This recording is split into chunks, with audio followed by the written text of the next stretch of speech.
सोमनाथ सूर्यवंशी मृत्यू प्रकरणाच्या निषेधार्थ भीम अनुयायांच्या वतीने आज नांदेड शहरात निषेध मोर्चा काढण्यात आला।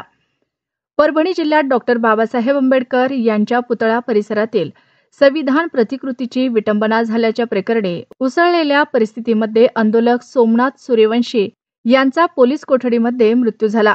या प्रकरणाची सीआयडी मार्फत चौकशी करण्यात यावी यासह मयत सोमनाथ सूर्यवंशी यांच्या कुटुंबातील एका व्यक्तीला शासकीय सेवेत कायमस्वरूपी सामावून घ्यावे या मागणीचे निवेदन पोलीस निरीक्षक पोलीस ठाणे इतवारा यांच्यामार्फत माननीय मुख्यमंत्री महाराष्ट्र राज्य मुंबई यांना देण्यात आले।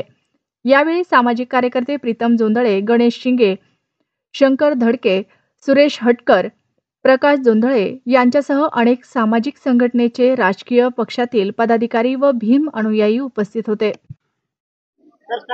परभणी शहरातील डॉक्टर बाबासाहेब आंबेडकर यांच्या पूर्णाकृती पुतळ्याच्या परिसरामध्ये भारतीय राज्यघटनेची प्रतिकृती, संविधानाची प्रतिकृती त्या ठिकाणी लावण्यात आलेली होती।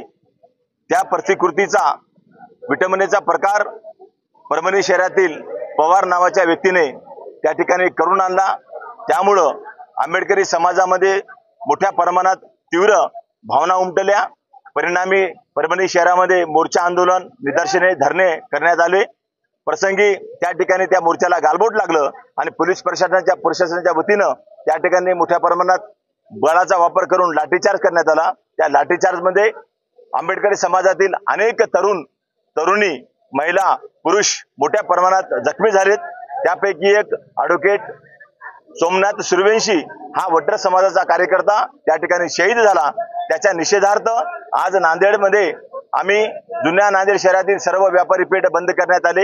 या ठिकाणी सर्व व्यापाऱ्यांनी बंद पुकारून बंदला सहकार्य केल्याबद्दल मी व प्रीतम जोंधळे यांच्या वतीनं त्या सर्व व्यापारी बंधूंचे मी या ठिकाणी धन्यवाद व्यक्त करतो। तसेच आजचा मोर्चा या ठिकाणी शांततेने पार पडला आणि या ठिकाणी आवाहन करतो, भविष्यामध्ये आंबेडकरी समाजावर किंवा बाबासाहेबांच्या किंवा संविधानाच्या प्रती इतर समाजाकडून होणाऱ्या घटनांच्या निषेधार्थ जुना नांदेड शहरातील सर्व समाज बांधव प्रीतम जोंधळे यांच्या नेतृत्वाखाली आम्ही सर्व एकत्र येऊन या गोष्टीचा प्रतिकार करणार आहोत। एवढं बोलतो आणि मी थांबतो। धन्यवाद। इतवारा येथे पूर्ण प्रतिष्ठाने बंद होती, त्याच्यात चर्मकार समाजाने पण पाठिंबा दिला आणि पूर्ण असोसिएशन जसं सराफा असोसिएशन असेल, कपडा असोसिएशन असेल यांना पण पाठिंबा दिला। आणि आज भारतीय असलेल्याचा ते कारण संविधानाला गालबोट लागल्यामुळे आम्ही भारतीय आहोत हे दाखवण्यासाठी त्यांनी बंद पुकारला आणि त्यांनी बंद ठेवलं। यासाठी आम्ही त्यांनी दाखवून दिलं की बाबा आम्ही संविधानिक आहोत। आणि दुसरं आहे असं की आमची एक मागणी अशी होती की आयजी आणि कलेक्टर नांदेड परिक्षेत्रातले आयजी यांच्यावर मनुष्य दोषाचा गुन्हा दाखल झाला पाहिजे। कारण त्यांनी जर तो व्यक्ती हा मनोरुग्ण आहे असा न म्हणला असतं तर तिथं तोडफोड किंवा काही झाली नसती, हे सगळ्यांना माहिती आहे। त्याच्यामुळेच कलेक्टर साहेबाच्या डेस्कवर असलेल्या सगळे कागद हे तिथल्या लोकांनी फेकलं का की तुम्ही मनोरुग्ण का म्हणलात, त्या व्यक्तीला मनोरुग्ण का म्हणलात असं म्हणल्यामुळे तिथं त्यांनी कलेक्टरच्या समोर सगळे कागद फेकले, हे तुम्ही सगळ्यांना माहिती आहे मित्रांनो। त्यामुळे आमची मागणी आहे आणि सोमनाथ सूर्यवंशी यांचं लवकरात लवकर पुनर्वसन व्हावं यासाठी आम्ही सर्व समाज बांधव हे आम्ही एकत्र येऊन त्यांना काय मदत होत असेल ते करणार आहोत। आज आम्ही त्यांच्यासाठी बैठक ठेवणार आणि त्याच्यासाठी त्यांना काय मदत होईल ते करणार। धन्यवाद।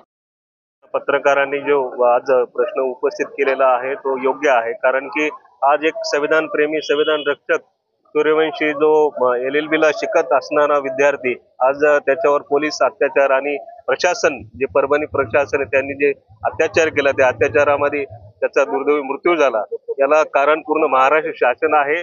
कालच एकाने मंत्रिमंडळाचा त्यांचा विस्तार झाला, त्याला मंत्रिमंडळाच्या विस्ताराला एका पण त्या मंत्र्याला आणखीन या गांभीर्याची दखल घेता आली नाही। खूप मोठी शोकांतिका आहे आणि आज ही जी घडलेली घटना आहे त्याला तर शासन, आम्हाला माहित नाही शासन याच्यावर काय आणखीन परिणाम करेल, पण आम्ही एवढं म्हणतो की त्याचं पुनर्वसन व्हायला पाहिजे, त्याच्या कुटुंबाला न्याय मिळायला पाहिजे आणि जे काही परभणीमध्ये गुन्हे दाखल झालेले आहेत युवकांवर ते पूर्ण गुन्हे मागे घ्यायला पाहिजे। आणि मी सर्वांना, आमच्या नांदेडकरांना पण एवढीच विनंती करतो, जुन्या नांदेडच्या आमचे गणेशदादा शिंगे असतील, प्रीतमभैया जोंधळे असतील, प्रीतम सदाशिव जोंधळे असतील, कुणाल भाऊ असेल आणि सर्वच आमचे मित्रपरिवार बजरंग जोंधळे असतील, ते सर्वांना मी आमच्या सर्व मित्रपरिवारांना विनंती करतो की जुन्या नांदेडमध्ये जे काय आज युवक रस्त्यावर उतरलेले आहेत त्या सर्वांना आपल्याला सांभाळायचं आहे आणि जे काही युवक आज आपल्या रस्त्यावर आहेत त्यांना आपण शांततेनं घरला त्यांच्या निवासस्थानी आपण त्यांना पाठवायचं आहे.